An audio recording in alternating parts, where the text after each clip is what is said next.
Yeah, record. Okay, so we're here now. Welcome to Victor and Not Victim channel, and I'm excited to have you here with me. Thank you so much. Thank you, thank you, thank you. I'm excited. So the connection is still very short because I think it's less than 2-3 weeks that we met on social media, but it seems like we've been talking for like a year. Okay, nice meeting you. I think to give a feedback, you're a very lovable person. I remember the evening that we had our first conversation, and it seems like okay, after I ended the call, I was like, it seems like I've been talking to this guy for a long time. Like, thank you so much for being so sincere and real. Okay, I have with me recording Japheth Ezekiel Michibi. I called it right? Very right. Okay, Japheth Ezekiel Michibi on Victor and Not Victim channel, and he will be sharing with us his sickle cell journey, then his way to becoming a sickle cell advocate and his advocacy journey too. So let's start here. Who is Japheth? Who is Japheth? Thank you so much for having me. I'm honored, actually. I've been waiting for this day. Thank you for having me on the show. So, yeah, like you said, my name is Japheth. Can you hear me? Yes, I can hear you. I'm with you. All right. My name is Japheth Ezekiel Michibi. I'm popularly called Jibari Blessed Child. Okay. I'm 32. Okay. And I'm a sickle cell warrior, a survivor, a rap artist, a motivational speaker, a motivational writer, and an advocate. Wow. So I'm from Nasarawa State, from a family of 6. Okay. Me being the last. Yeah, me being the last, and our third born is equally sickled. Oh. Male or Yes, female? no, male. Okay. Male, yeah, but he's fine. He's doing great. He's married. At least Wow. he's married. Yeah. So God has been faithful. So basically, this is me. Hobbies. I'm just me. I'm lively. Whatever is fun to count me in. Yeah, I know I that. read, I write. So I don't need to say that. So basically, that is Japheth Ezekiel Michibi, known as Sickle Cell Warrior, the advocate, and I have the SS type. I Okay. have the SS genotype of sickle cell blood disorder. I don't call it sickle cell disease. That I mentored myself to say no, it is It's sickle a cell blood disorder. disorder. It's not a disease, Exactly. So actually. I'm not a diseased person. Yeah, Yeah. I'm not. I like to point it out. Yeah. I like to point it out, and then I remind myself that sickle cell is not and can never be a death sentence. Yes, yes, Never, yes, never. yes. It We were is not. given those preposterous beliefs and motions that we won't live past 15 or we won't live past 18, that, blah, blah, blah. Hey, I'm 32 today. It's all to God's glory. And we have warriors who are doing well in wonderful fields. We have Yeah. warriors who have reached their 90s. Late Mama and Laguda died Yes. last year. You Yes. get. That's their So favorite. she's an inspiration. So if you're watching this and you see sickle cell like a death sentence, please break out of that cell. There's always a Mhm. write-up I always put out. I see refuse to be locked behind the prison cell of sickle cell. Mm, mm, Refuse it. Break out of mm, it. You mm, only have mm. a blood disorder. You only have a blood disorder that causes you vaso-occlusive pain. So you also need to do your own part. You only let it beat you if you let it. Okay. You get you So have before yes. you start giving us all the cancer, because it seems like you're ready for us. When did you get to know about sickle cell? When were you diagnosed to have sickle cell disorder? At age 6. Okay. Yes, at age, though I told you I third is sickled, right? Okay. It wasn't really hard for my parents to detect Okay. because of his own signs that he showed. Yeah, Okay. but basically for me, it was from I think age 6 that it got really pronounced with the Okay. crisis on and off, the pain and all that. That was when I was diagnosed of sickle cell. Sickle cell. Wow. Wow. Wow. Yes, from age 6, that was when I was diagnosed, and ever since, well, I've been fighting and I've been winning. That's just all I'm gonna say. Yes, that's what warriors do. That's what warriors do. Warriors, that's what warriors do. We win. Yeah, we keep fighting. Okay, so how has it been for you growing up with sickle cell, the stigma, the school period? What was it like? Well, um, growing up was, I'm not gonna lie, it's not easy. We both know it. It's not easy. Yes, we know that. Yeah, but it's how do I put it? It's been lovely. It has its own lovely part, and there's a part where the pain was just so excruciating. For me, I've not really witnessed any form of stigmatization that much. Oh, Yeah, because I've learned to be outspoken. mm, Okay, you just cannot tell me rubbish and go free. I'll have mm, to address you mm, because I know it's negligence, it's ignorance. You don't know, so I need to educate you. mm, Yeah. mm. So growing up, it's been in and out of hospital experiences. You know how it is. For me, what triggers my crisis mostly is stress, infection, and then cold weather. Okay. That has been my Yeah. triggers. So Okay. growing up, I had a lot of in and out of hospital experiences, but I pulled through from primary school to secondary school. Down, there was struggle, most definitely. It wasn't smooth and rosy, but it was lovely, Mm, though tough. But I mm. have my own experience, and all I have to say is thank you, Jesus, Yeah. for He kept me for a reason. Yeah. Again, the only place I felt a little bit stigmatized or discriminated was in my secondary school days when they were giving prefectship. They're trying to appoint prefectship, and it got to my place. I was to be given, I think, health prefect, and I don't know. Somehow there was this talk that came out that I'm always sick. I'm not always in school, and I can't really hold that position very well. Yeah, I think that's the only time I felt okay. My health condition has deprived me of this. But later on, Oh. I moved on. I Uh, was compensated with class rep. They gave me okay. class rep. I think, So how was the yeah. university days for you? At what point I saw the video of the leg? At what point did that come in for you? Ah, there's a song I recorded. I titled it "Blessed Child," and the beginning you hear something like this. It was October 17, the year 2014, between life and death. I was somewhere in between. I couldn't hold it. Needles always piercing my skin. Why ask why? Like say I don't be God picking, the lion of the Judah. I am that I am. Being through hell, no beyond at the young. Like this is hell, this is hell. Which one do you choose? Okay, October 17, 2014 was the genesis of this whole palaver that put me on crutches. I was doing well, most especially university days. There wasn't really crisis much that in my university days. Though there are times that you just know that you can't cope with school, so you have to give yourself a break. So I got admission in 2009, and that was statistics. To study Mm, statistics at National State University, Kefi. I started statistics. But before that, immediately I finished, I graduated from secondary school 2007. 2008, I got an admission with FET Mina to study fishery and aquatic and water management, something. I did everything.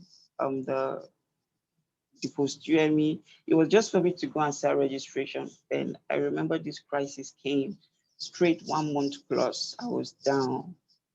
I was like battling for my life, and that was how I lost that admission. There, 2009, I got in Kefi. I started statistics. I was doing well. I got to year two, getting to year three. The sickness wasn't really letting me because I had this leg ulcer as at then. Though it wasn't as big as it is now, but I was managing with it. And only few of my friends knew as at then, but it was really giving me a lot of troubles. Yeah, so I had to change course because my level coach said, "Look, I know you love statistics, but for the sake of you easing the stress, why don't you do a change of course?" So I had to change to psychology because he opened up. He said, "Our lecturers in this department are very crazy. You cannot bear, you can miss tests and you come back. If you like bring health reports, we just look at you like it's nothing." And you know there are lecturers like that who they don't care.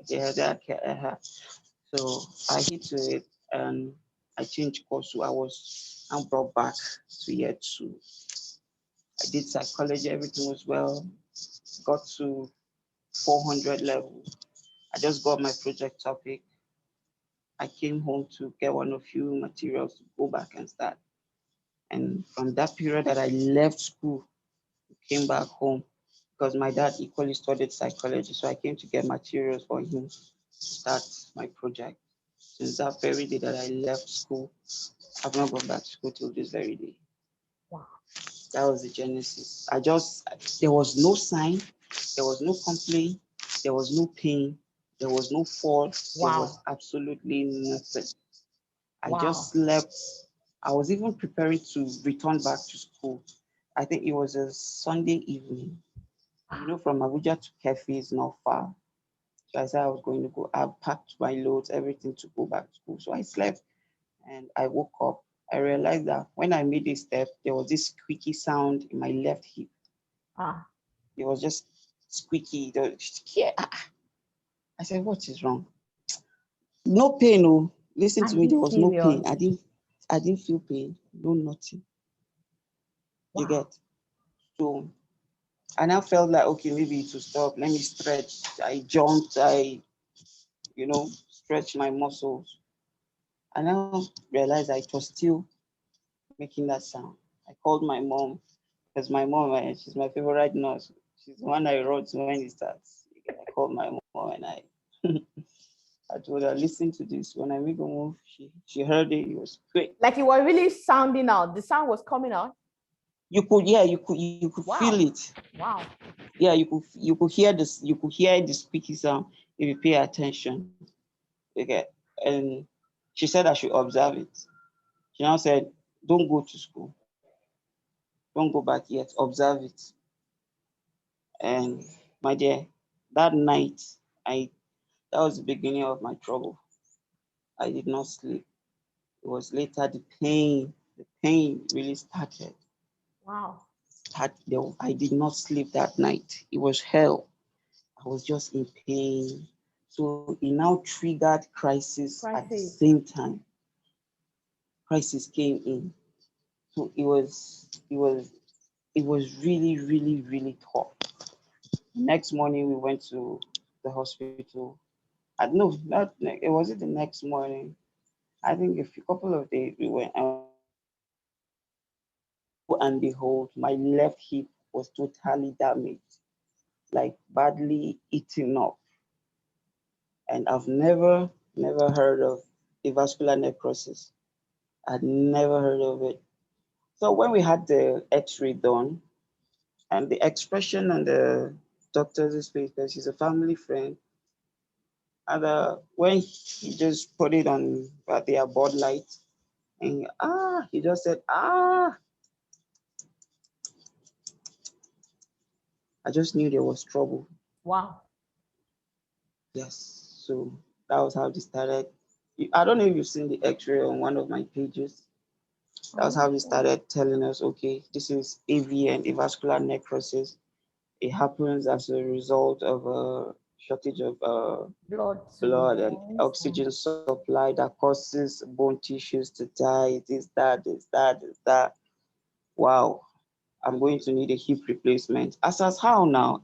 Was it not just last week? I was even playing basketball. If Yes, well as it was traumatizing, like how your life could just take a swift turn.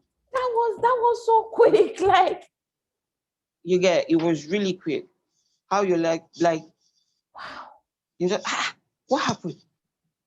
I was planning my graduation now. wow. What happened? Yes. It was really it was really traumatizing. I could not walk. I was managing with a walking stick. I could not even go back to school because the pain was hell. He was just pumping me with pain meds. And as at then I had a leg ulcer. So the doctor said we cannot proceed with the surgery until the leg ulcer heals. Yeah. Otherwise, infection may rise from the leg ulcer to the surgery site. So we have to go and nurse the leg ulcer at home. Came back home with the hope that leg ulcer was going to heal. Hear me now. There was no money. I didn't know how money was going to come for surgery. They were already calling 2 point something million for us. That was at 2014/2015. They were calling 2 point something million. I said, wow, it was really traumatizing. So I started getting a little bit depressed. What is happening? I don't understand.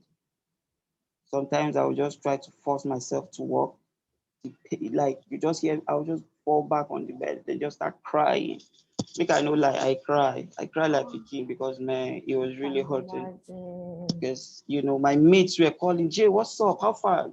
How far? Come, we don't start project too. That's even the That ginger. traumatizing part. Like you're looking I like just told graduation them, like this. you're just looking at graduation, just for you to write your project and your final exam. My mates were like, also, when we didn't miss you, because I was this lively person. There's no way you'll be in the midst of J and it's boring. I was this charming person. Wow. There's a verse in my song that reads in and out of crisis. Though at the early age of 10, I was cautious of my ailment. Life was full of fear. I was living for the moment. Life was full of torment, but I kept going. There was a verse that said, 4 years course was taking like forever. I listened to that. I saw that 4 years. 4 years course was taking like forever. It's just 4 years now. So why is like taking like forever? So I just kept telling my friends, I did come. I just had I don't believe that I'll be back. But it kept depreciating from one complication to another. Then how my knee got affected. It was ignorance, negligence, and pain that contributed. Due to the pain at the hip, I got used to a particular comfort zone. Like that was just the comfort zone for me. If I don't put my leg and fold it back and just keep it on that position, I cannot sleep. Even with the pain medication, I cannot. I got used to that position for a very long time. It was observed though. They called a family dog. He came, he stretched it. It was painful going back. That was like after like 2-3 weeks. Okay, he stretched it and said, please don't take it back. But the pain will not let me. I'll sleep with my legs straight. I'll wake up to find it like this. That was how I got used to it. Then there was muscle contraction. So it's called knee ankylosis. So my left knee just fused. It was fused together. There was no more freeness. I can't articulate it 360 So degrees. we have leg ulcer now. We have AVN, then knee ankylosis again. Exactly. You can see how it is, right? I can't fold it. Can you see it? So I can see. I can see. I can see. I can't fold it like that's how it just straight. Before it was even bent like this, we did a muscle release. That even made it possible for me to be on crutches. So wow. Yep. Now, this is where it gets so scary, Japheth. I've always heard of AVN. And what I've heard of AVN is it gives signals. Like, okay, it can start with asymptomatic, like no pain. Then later you start feeling something minor, like you just wake up and see like your hip is hanging or something like that. But this one that you came from school and just to go back is the end of the story. I don't get it. I've never heard that kind of AVN before. Till date, I ask myself that what happened. Wow. You know, a lot of people kept saying, this one is spiritual. Thank God for the kind of exactly. But thank God for the kind of mom I have and family. They just say, don't listen to them. Just accept it as the will of God. Just don't listen to them. Be it an attack, whatever. You are going to be fine. They can do anyhow with you, but your life is in God's hands.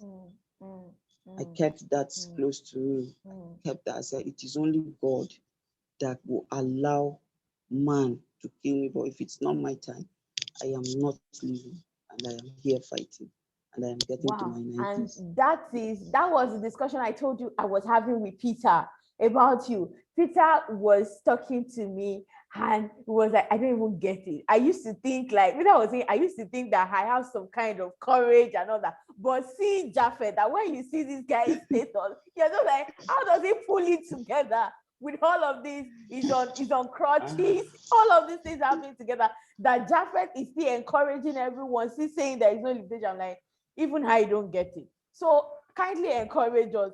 Where did you gather and harness all of this strength and courage together? Because I can't imagine it, Japheth. That's the truth. It takes a lot of courage. How are you able to drive your mind to this stage?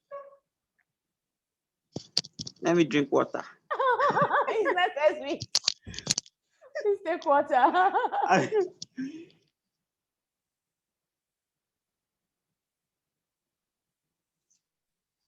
I could not get bottled water. Okay. So viewers, don't laugh at my pure water, please. It's fine. Okay. Okay. So fast forward to 2015, I was on wheelchair. The first day they brought my wheelchair, I cried hell, cried my eyes out. Because doctor, they advised that it's best I be on wheelchair. Look, let me tell you something. There was a time in my life where it was pain 24/7. Like every time, like just always pain. Yes. Remember I told you it was just depreciating. Now, no, it was not depreciating. It was deteriorating, because anything depreciate doesn't go back up. But me, I did, and I'm going up back. So there was this time I had this complication, ACS, acute chest syndrome. There was acute chest syndrome, AVN, leg ulcer, knee pain. I wasn't stooling. I wasn't urinating. Or there was a time I was just like, all I do is lie down facing just the ceiling. Like, I can't move to the left, I can't move to the right, because the chest is enlarged. So any slight move, there's this sharp, undefined pain. I came about because when the doctor was asking me, from a scale of 1 to 10, what is the rate of your pain? You will rate it 95. Me like this, I told you it is undefined. I cannot define it. It is undefined. Wow. You get? Yes. So fast forward, I was on wheelchair all through 2015. Then 2016, I'm going somewhere, please. 2016, we were told of a doctor who can perform the surgery even with the leg ulcer. And you know, when you are in pain and your parents see how you are suffering in pain, any source of relief, they say this one works, you want to give it a try, because definitely that's what parents do. Exactly. Yeah, exactly. They were blaming themselves, all this and all that. I said, no, please don't blame yourself. Please don't blame yourself. Are you with me?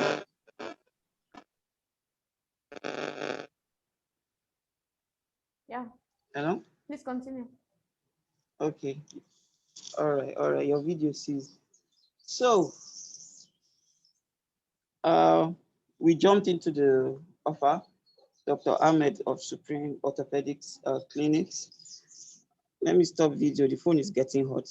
Okay. Yes. So we jumped on the offer and he did a successful job, quite all right, but he made a very big mistake. He was Wow. supposed to work on my knee first First. before proceeding to hip replacement. Mm. But he did the hip replacement first, and the knee wasn't letting the implant stay in one position. Because let me show you something. You see how this knee is always pushing inside as a den. So it was Okay. always pushing the implant out. It was always Wow. pushing the hip implant out. Wow. Yes. After my surgery, I came home. I enjoyed my hip for like a week or two. Before I know, hip don't come out. We had to go back. Ah. You get? We had to go back. Listen, we went back. They said, no, sorry, it's nothing. We'll do what they call it, fixation, waiting. I was placed on traction for like 2 weeks. That was another hell. Hell. See, I don't suffer, but thank God. So, um, they had to take me back to the theater, cut open again, and push it in. They pushed it in. All this while, he didn't know that this knee is going to affect this thing. Because we argued it, he said, no, there's no problem. Once after the knee muscle release, everything will be fine. For where it was later when we went to Cedar Crest, they now gave us and said, this is the problem, your hip cannot see. And as at then, he had already damaged the hip because he took a chunk of it out. So as it is right now, my left hip is a mess. Is a mess. Wow. How did I get into encouraging myself and others? 20, it was World Sickle Cell Day of 2017. Yes, it was World Sickle Cell Day of 2017. But before then, I started encouraging myself because gradually, I was getting better. The chest went down. I started stooling. There was a time I was using catheter to urinate because I could not urinate on my own. It was another pain. Mothers are really special. Mom had to use her hand with hand gloves to dip her hands inside my anus because oh God, let's not go there. She brought out some things, you could see them like stones. I was eating fine, no stomach ache, but I wasn't stooling. Okay, after that, okay, I got better. So after they pushed the hip back, I now realized that after like 2 weeks, I was feeling uneasy. I went and did X-ray and saw that it was out again. Uh, when I came back home, I tore my shirt. I was crying. I tore my shirt. I said, I am tired of this world. I think it's time for me to go. It's time for me to die because I cannot go back to that surgery bed. I cannot go back to that hospital. The stress, the financial burden, and everything. I said, look, I will live like this with the hip. I don't care, but I'm not going back. I am not going back. And that was how I held that hip. That was how I held that hip. It got to a time that the femoral, the femur, it came out on its own. It started pushing out gradually. And I was still carrying it like that. I did not tell anybody. You could see metal, as at then, you could see metal shooting out from Shooting my out hip from the around here. hip. Hi. yes, I'll bath, use gauze, because I had to teach myself how to dress the leg ulcer. I had to teach myself because it was really expensive. Alternate days, you pay close to 8, 9,000. Ah, it was hell. So I had to teach myself. Now I dress my wounds myself. I don't go to any hospital because it's still nonsense they will do there. I take time, I get treated materials. You need to see how I dress my wound. Very clean. I do, no, that stress was hell. So October 2017, I started writing out my story. Something just pushed me. But before then, there was a night I was while I was on wheelchair. Hmm? No, I was on wheelchair.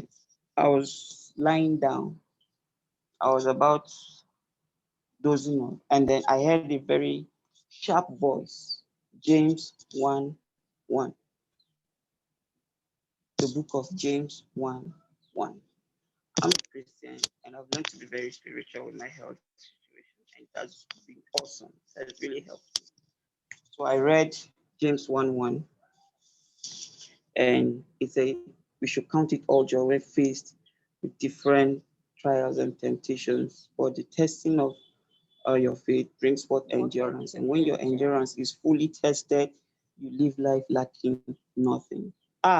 When I read down to verse 12 that said, "Blessed is the man that stays strong in the midst of that, steadfast in the midst of trials and temptation. For at the end of the day, there's a prize." I heard it clear. That was God talking to me. And I shared with my mom. And I've never read a verse like that ever since I was growing up reading the Bible. That was how I picked up. I started telling myself, I said, "You have a purpose. You have a purpose." Wow. I The wrote out time is my fast story. spent, Yes, and June.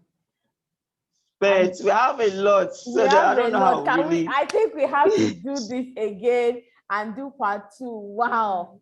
Like really. I Okay. have someone with me. Do you have any question for Japheth Okay. before I wrap this episode up? Please ask. Ask. Please unmute. Yeah. Yeah, Japheth. Good afternoon. Hello. Good afternoon. Good Afternoon. afternoon. How you doing? Fine. I'm fine. I'm fine. Yeah. In all of this, what's your consolation? In all of this, well, I always console myself with sickle cell is not a death sentence, and I have a purpose. Mm. Yes, and then in my song, I came up with 5 words: "Don't you ever give up." Mm. So every morning I wake up, I tell myself, "Don't you ever give up." Wow. Japheth, you have a purpose. Japheth, you are breaking forth. Wow. Remember that other warriors look up to you. I have warriors who reach out to me and say, "You are an encouragement. Please don't stop fighting." Wow. I feel so good about that. And they don't know that they are encouraging me too. Wow. Yes. I've been to Oka because of my advocacy. I've been to Oka. Like, it has helped me. I've gone places. I've been on TV. I've been on radio. That is a consolation. Come on. Wow. Yes. Wow. So I don't see it as a death sentence. I rose above the limitation. Wow. I rose above the limitations, yes. And I broke forth out of that prison cell. It was no, sickle cell can't bring me down. This fight, we are winning it. Wow. This We are one is winning going to break the internet of victim and not victim. I guess a number of questions will come in afterwards. So, Japheth, I'm craving your indulgence. You're likely going to come in for a part 2 because people are going to ask me questions. And I'm likely going Please to tell do them. Please. and then So please, we'll need the link for your surgery, the GoFundMe link for your surgery. go fund me. All right. So Yeah, we'll yeah, link it yeah. alongside with the video. Thank you so much. Thank you for your time. I'm really grateful. Thank you. Please, to every warrior out there, don't you ever give up. Please, Yes. don't you ever give up. Keep Wow. fighting. Thank you very much for having me. I really appreciate it. Wow. Thank you so much. Wow. Thank So, you. but we'll talk about the part 2. I have a Yeah. lot to say, and Yeah. I'm praying for a Yeah. larger platform where I will share my story. Yeah. Yeah. Thank It was you. lovely talking. Yeah. Thank you Thank you so so much. much. All right. Yeah. Yeah. Yeah.